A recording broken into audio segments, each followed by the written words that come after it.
Paradise മറ്റേവിടത്തെ ഒരു പേരായിപ്പോയി. Already ഈ cinema IFFKയിൽ നല്ല രീതിയിൽ കൈയടി കിട്ടിയൊരു ചിത്രമാണെന്നാണ് എനിക്ക് അറിയാൻ കഴിഞ്ഞത്. അതെന്തുകൊണ്ട് എന്നുള്ള മനസ്സിലാവണമെങ്കിൽ ഈ സിനിമയുടെ ലാസ്റ്റ് 10 മിനിറ്റ് കണ്ടാൽ നമുക്ക് മനസ്സിലാവും. ഇതിനു മുന്നേ എനിക്ക് ഇതുപോലത്തെ ഒരു ഫീലിംഗ് കിട്ടിയത് നമ്മുടെ ഒഴിവ് ദിവസത്തെ കളിയും അങ്ങനെ കുറച്ച് സിനിമകൾ കണ്ടപ്പോഴാണ്. ഭയങ്കര ട്രോമറ്റൈസിങ് ആയിട്ടുള്ള പെട്ടെന്നൊരു നമ്മളെ ഞെട്ടിക്കണ ഒരു സാധനം വരും. ഇങ്ങനത്തെ കുറച്ച് സിനിമകളുണ്ട്. ബിരിയാണി ലാസ്റ്റ് നമ്മളിങ്ങനെ വാ വിളിച്ചിരുന്നു പോകും. അങ്ങനത്തെ ഒരു സാധനമാണ് ഈ സിനിമ. ഇത് ഇങ്ങനെ പോയിട്ട് ലാസ്റ്റ് ഒരു വൻ ഹൈയിലേക്ക് പോകുന്നൊരു പടമാണ്. Darshana and Roshan, 2 among the finest young generation actors in Malayalam. പറയാതിരിക്കാൻ വയ്യ. അതിൽ ദർശന ഇതിനകത്ത് ഒരു രക്ഷയില്ല. What a natural she's. ഒടുക്കത്ത നാച്ചുറലായിട്ടുള്ള ആക്ടിങ് ആണ്. ആക്ടിങ് ആയിട്ട് ഫീൽ ചെയ്യില്ല. ആള് ലിറ്ററലി ക്യാരക്ടറായിട്ട് അങ്ങ് മാറുകയാണ്. പിന്നെ റോഷൻ്റെ ടുവേർഡ്സ് ലാസ്റ്റ് ഒരു ചേഞ്ച് ഉണ്ട്. ഇതിനകത്തൊരു പർട്ടിക്കുലർ ഒരു സംഭവം നടക്കും. ആ സംഭവത്തിന് ശേഷം ഒരു ചേഞ്ച് ഉണ്ട്. അതൊക്കെ ക്യാരക്ടർ ഡെവലപ്മെന്റ് എന്ന് പറഞ്ഞാൽ റോഷൻ നല്ല അടിപൊളിയായിട്ട് ചെയ്തിട്ടുണ്ട്. ഭയങ്കര സട്ടിൽ പെർഫോമൻസ്. ടുവേർഡ്സ് ലാസ്റ്റ് ഒരു സാധനമുണ്ട്. അതിനകത്ത് റോഷൻ ഇടുന്ന എക്സ്പ്രഷൻ മൈൻഡ് ബ്ലോയിങ് മാൻ, മൈൻഡ് ബ്ലോയിങ്. ഞാൻ ഇതിനു മുന്നേ റോഷൻ ഒരു തവണ PVR ഫോറമോളിൽ എക്സ്ഹ്യൂമ എന്നുള്ള സിനിമ കാണാൻ പോയപ്പോൾ ഞാൻ കണ്ടിട്ട് ഞാൻ പേഴ്സണലി പറഞ്ഞിട്ടുണ്ട്, എനിക്ക് പേഴ്സണലി ഭയങ്കര ഇഷ്ടമുള്ളൊരു സിനിമയാണ് മൂത്തോൻ. അതിലെ അഭിനയം എനിക്ക് വളരെയധികം റോഷൻ്റെ ഇഷ്ടമാണെന്നുള്ള ഒരുപാട് സിനിമകളിലും എനിക്കിഷ്ടമാണ്. പുതിയ നിയമം എന്നുള്ള സിനിമയിലൂടെ കിടിലൻ ഒരു തുടക്കം കുറച്ചൊരു നടനാണ് റോഷൻ. അതിനകത്ത് ഭയങ്കര ട്രോമറ്റൈസിങ് ആയിട്ടുള്ള ഒരു ക്യാരക്ടറാണ് റോഷൻ ചെയ്തിരിക്കുന്നത്. Alongside Mammukka and Nayanthara. വളരെ അണ്ടർ റേറ്റഡ് ആയിട്ടുള്ള ഒരു മൂവി ആയിട്ടാണ് എനിക്ക് ഫീൽ ചെയ്തത് ആ സിനിമ. എന്തായാലും റോഷൻ ഇതിനകത്ത് അടിപൊളി പെർഫോമൻസ് ആണ്. ദർശന പക്ഷേ അൺഡൗട്ടഡ്ലി ദ ഷോ സ്റ്റീലർ, അത് പറയാതിരിക്കാൻ വയ്യ. പക്ഷേ അറ്റ് ദ സെയിം ടൈം എനിക്ക് കുറച്ച് പേരുടെ പേര് എടുത്ത് പറഞ്ഞേ പറ്റുള്ളൂ. ഇതിനകത്ത് ഒരു സാർജൻറ്റ് ബന്ദാര എന്ന് പറഞ്ഞ ക്യാരക്ടർ ചെയ്തിരിക്കുന്ന മച്ചാനുണ്ട്, മഹേന്ദ്ര പെരേര. പുള്ളി ശ്രീലങ്കൻ നടനാണെന്ന് തോന്നുന്നു. എനിക്ക് വലിയ ക്ലാരിറ്റി ഇല്ല, ഇൻഫർമേഷൻ എനിക്ക് കിട്ടിയില്ല, അതുകൊണ്ടാണ്. Shyam Fernando as Andrew. എൻ്റെ പൊന്നോ, കിഡു caretaker cum driver cum ഒരു റോളാണ്. സൂപ്പർ അടിപൊളി. പിന്നെ ടെക്നിക്കലി ക്രൂ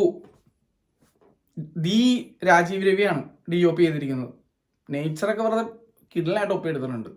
എഡിറ്റിങ്ങും ചെയ്തിരിക്കുന്നത് ശ്രീകർ പ്രസാദ്. RRR, ആടുജീവിതം ഉൾപ്പെടെ ഒരു കുന്ന് സിനിമകൾ ചെയ്തിരിക്കുന്ന ആള്. വരാനിരിക്കുന്ന ബറോസ് എഡിറ്റ് ചെയ്യുന്ന ആള്. പുള്ളി 100ന് മുകളിൽ സിനിമകൾ എഡിറ്റ് ചെയ്തിട്ടുണ്ട്. Brilliant editor, brilliant cinematographer. പിന്നെ K ആണ് മ്യൂസിക് ചെയ്തിരിക്കുന്നത്. ഈ സിനിമക്ക് എന്ത് മ്യൂസിക്കാണോ വേണ്ടത്, എന്ത് രീതിയിലുള്ള വൈബാണോ അത് K സെറ്റ് ചെയ്ത് വെച്ചിട്ടുണ്ട്. എല്ലാം കൊണ്ടും ടെക്നിക്കലിയും പടം സൂപ്പർ തന്നെയാണ്. നോ വെച്ചുകെട്ടൽ, ഭയങ്കര ക്ലീൻ ആയിട്ടുള്ള ഒരു മൂവി. അങ്ങനത്തെ ഒരു അനുഭവമാണ്. 2022 കാണിക്കുന്ന കാലഘട്ടം. ഇത് ബേസ്ഡ് ഓൺ ട്രൂ സ്റ്റോറി ആണെന്ന് എനിക്ക് ഡൗട്ട് ഉണ്ട്. അങ്ങനത്തെ രീതിയിലാണ് സിനിമ പോകുന്നത്. പക്ഷേ ഈ സിനിമ കണ്ടു കഴിയുമ്പോൾ നമുക്ക് ന്യൂ ഫിയർ അൺലോക്ക്ഡ് എന്ന് പറഞ്ഞൊരു സാധനം വരും. അതെന്താണ് ഏതാണെന്ന് ഞാൻ പറയാനുള്ള. ഈ സിനിമ തുടങ്ങി കുറച്ച് കഴിയുമ്പോൾ തന്നെ ആ സാധനം വരും. അത് കണ്ടു കഴിയുമ്പോൾ പിന്നെ നമ്മളൊരു ടൂർ പോകാൻ അല്ലെങ്കിൽ ഒരു സെക്ലൂഡഡ് ആയിട്ടുള്ള ഒരു റിസോർട്ട് അല്ലെങ്കിൽ ഒരു മറ്റേ ക്രൗഡിൽ നിന്ന് മാറിയിരിക്കുന്ന റിസോർട്ടൊക്കെ എടുക്കാൻ നമുക്ക് ഇച്ചിരി മടിക്കും. ആ ലെവലൊരു സാധനം വരും. ഒരു new fear will definitely unlock. എനിക്കങ്ങനെ അൺലോക്ക്ഡായി. അങ്ങനത്തെ ഒരു സാധനം വരും.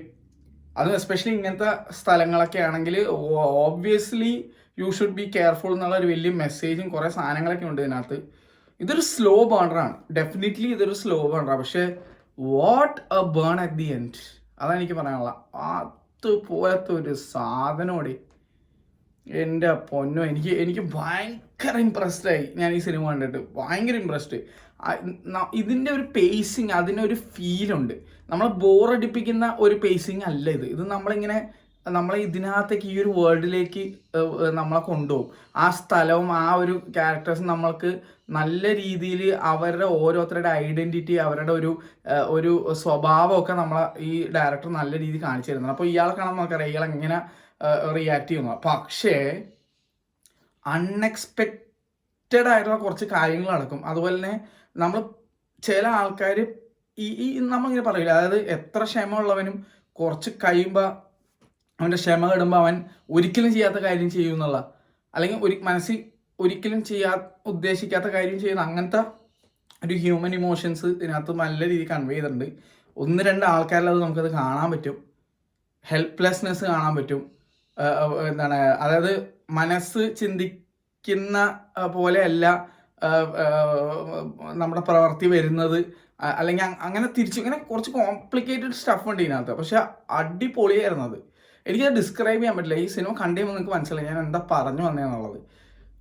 അതായത് നമ്മുടെ മനസ്സിൽ തെറ്റ് ശരിയുടെ കോൺഫ്ലിക്റ്റ് അങ്ങനെ കുറേ സാധനങ്ങളൊക്കെ ഉണ്ട് പക്ഷെ നമ്മുടെ ഇൻവോളണ്ടറി ആയിട്ട് ചില ആക്ഷൻ ചെയ്തു പോകും. അങ്ങനെ കുറേ സാധനമൊക്കെ ഉണ്ട്. എൻ്റെ പൊന്നോ, അത് ബ്രില്യൻ്റ്, അടിപൊളി ഡയറക്ഷൻ.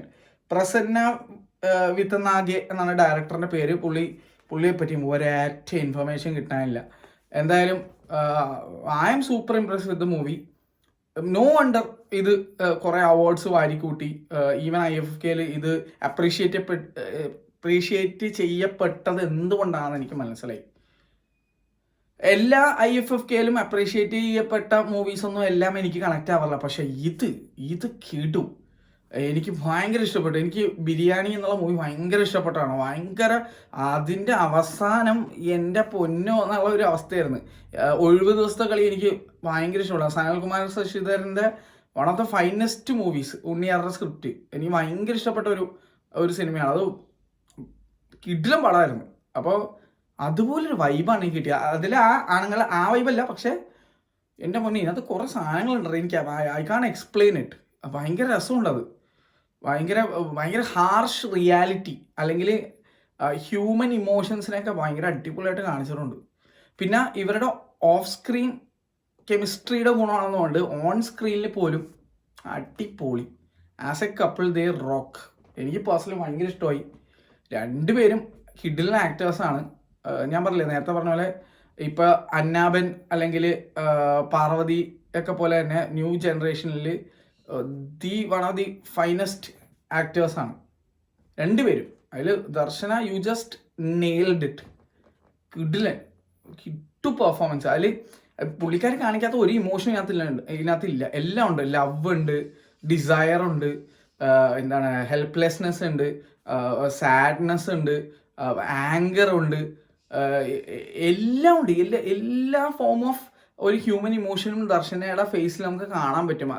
എൻ്റെ മുന്നേ അത് അത്രയും ബ്രില്യൻ്റ്ലി ദർശന ഈ ക്യാരക്ടർ പോർട്രേ ചെയ്തിട്ടുണ്ട്. ഇതൊരിക്കലും ആക്ടിംഗ് ആയിട്ട് ഫീൽ ചെയ്യുന്നില്ല. ഞാൻ ബിലീവ് ചെയ്യുന്ന ഒരു കാര്യം, ഒരു നടിയോ ഒരു നടനോ ഒരു സിനിമയിൽ പെർഫോം ചെയ്യുമ്പോൾ അതൊരു പെർഫോമൻസ് അല്ലാതെ ഭയങ്കര നാച്ചുറലായിട്ട് ഫീൽ ചെയ്യുന്നതാണ് ഒരു നടിയോ നടനെ സംബന്ധിച്ച് എൻ്റെ മനസ്സിൽ പീക്ക് സംഭവം എന്ന് പറയുന്നത്. She was just living this character. ഇതിന് മുന്നേ ദർശന കിഡിലായിട്ട് അഭിനയിച്ച് കണ്ടിട്ടുണ്ട്. പക്ഷേ ഇത് she is undoubtedly the show stealer of the movie. അടിപൊളിയായിരുന്നു. കിഡിലും പടം. എനിക്ക് പേഴ്സണലി ഭയങ്കര ഇഷ്ടപ്പെട്ടു. നായാട്ട് ഇതുപോലെ എനിക്ക് ഭയങ്കര ഇഷ്ടപ്പെട്ട ഒരു സിനിമയായിരുന്നു. അതിനകത്ത് ജോജി ചേട്ടൻ ബ്രില്യൻ്റ് പെർഫോമൻസ് ആയിരുന്നു. ഇങ്ങനെ ഇതൊരു നമ്മൾ ക്ഷമയുണ്ടെങ്കിൽ തിയേറ്ററിൽ പോയി മസ്റ്റായിട്ട് കാണണം എന്ന് ഞാൻ ആവശ്യപ്പെടുന്ന ഒരു സിനിമകളിൽ ഒന്നാണിത്. പക്ഷേ it is not everybody's cup of tea. ഇതൊരു കൊമേഴ്ഷ്യൽ ചിത്രമേ അല്ല. ആർട്ടിസ്റ്റിക് ആണെന്ന് വെച്ചാൽ അങ്ങനെ സാധാരണക്കാർക്ക് മനസ്സിലാക്കാൻ പറ്റാത്ത വിധത്തിൽ ആർട്ടിസ്റ്റിക് അങ്ങനത്തെ സെറ്റപ്പും അല്ല. ഇതൊരു സ്ട്രോങ് എൻഡ് ബേണിങ് സ്ലോ ബേണറാണ്. എൻ്റെ മോനെ what a way to burn at the end. കത്തിച്ച് ഒരു സീനാക്കി കളഞ്ഞു. എനിക്ക് പേഴ്സണലി ഭയങ്കര വർക്കായി. കിട്ടിലും പടം. അത്രയ്ക്ക് പറയാനുള്ളൂ. നിങ്ങൾ ഈ സിനിമ കണ്ടാണെങ്കിൽ കമൻറ്റ് ചെയ്യുക. ക്ഷമ വേണം. വീണ്ടും പറയണം, ക്ഷമ വേണം. കൊമേഴ്ഷ്യൽ ചിത്രമേ അല്ല. പക്ഷേ I don't think you will be disappointed. അതുപോലത്തെ ഒരു എൻഡിങ് ആണ് മോനെ. കിടിലൻ ending. No spoilers please. Ending കൊളാക്കരുത്. ഓൾറെഡി കണ്ട ആൾക്കാർ വന്ന് എൻഡിങ് ഒന്നും വിളിച്ചു പോയി പറയരുത്. I kick them out. അതെനിക്ക് പറയാനുള്ളൂ. അപ്പോൾ ശരി, ബൈ ബൈ.